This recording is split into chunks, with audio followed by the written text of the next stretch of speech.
Welcome to 60 Skills. The topic of today's lecture is, why do I need to train the body if I want to do magic? Well, very simply put, the body is the medium of expression for your consciousness. Additionally, your consciousness expresses itself in a less refined state in terms of energy, and this energy in turn expresses itself through the physical body. Now, largely when we're talking about magic, we're talking about the manifestation of things. Whether this is something as simple as using positive visualization to manifest an end state that you end up doing a lot of work to acquire, or you're using the power of visualization to drive your internal energy so you can smash a brick with your hand. Both of these are examples of employing magic.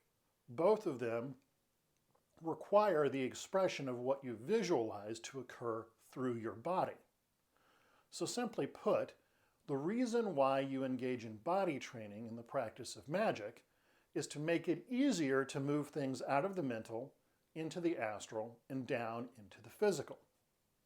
Now, as has been stated many times in the 60 Skills curriculum, interestingly enough, energy, or that astral sensation that we generate with breath work and active visualization, sometimes combined with movement, appears to move through the ligaments, tendons, and fascia in the body.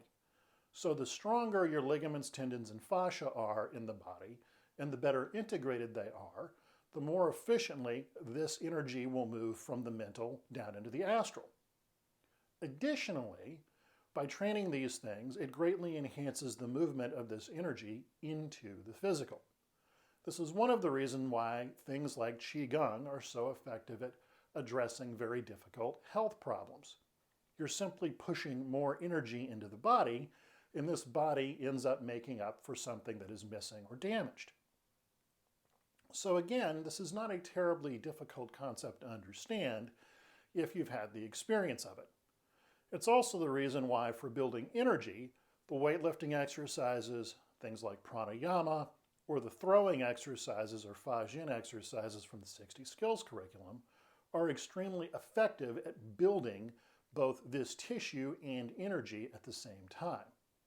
Now, that is not to say that you don't have to do your subtle sense exercises so you can see and actively engage with this, or that you don't need to do your concentration exercises so you can focus on what you actually want the energy and resultant physical phenomenon to manifest.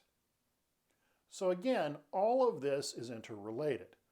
But the simple fact of the matter is, if you want to manifest something, training the body is the most efficient way to do this. And there are a variety of ways to do this. Again, things like breath control, pranayama, qigong, things like lifting weights while running certain Kabbalistic letters or using certain breathing patterns, training the ligaments and tendons in the body through movement and throwing exercises, all greatly enhance these things.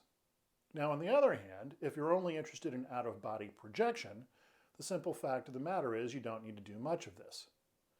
But the other thing about training the body is that it also gives you more energy to work with.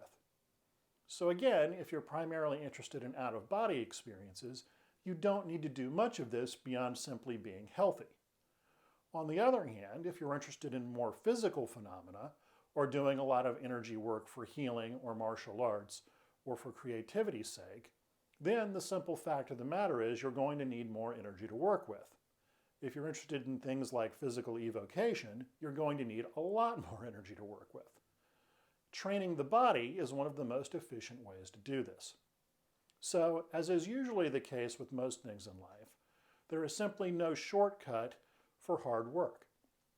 The added advantage of training the body is it usually has a remarkable health effect or tonifying effect upon the health as well. So these are just a few thoughts on the value of training the body in terms of magical practice. Be well.